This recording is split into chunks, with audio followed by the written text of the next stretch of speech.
તો મસ્ત મોર્નિંગ ભાઈ થાય છે આપણે જામજોધપુરની અંદર ગામડે, અને આજે આપણે જાઉં તો રાજસ્થાનની અંદર લોંગ ટ્રીપમાં. તો હું ને મારો મિત્ર બે અહીંયાથી નીકળી ગયા સીધા જામનગર જવા. રસ્તામાંથી પી લીધા ચા પાણી પીને સીધો ગોતવાનો હતો સીએનજીનો પંપ, એટલે જામનગર આવી ગયો પંપ.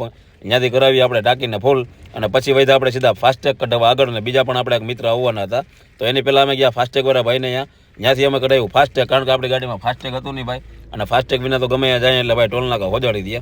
ત્યાં તો આપણા ત્રીજા મિત્ર આવી ગયા, ને પછી અમે ત્રણેય ભેગા થઈને નીકળી ગયા આગળ.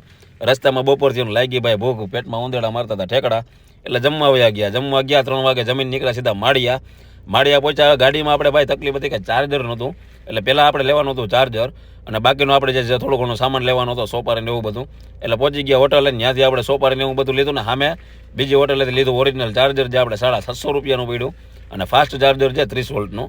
પછી ત્યાંથી નીકળી ગયા આપણે સીધો રાજધનપુર વાળો પટ્ટો પકડી લીધો, પણ ટોલ નાકા તો તોય આપણે ડબલ જ દેવા પડ્યા, કારણ કે હજી આપણું ફાસ્ટેગ ચાલુ થયું નથી. તો મળીએ આવતીકાલે.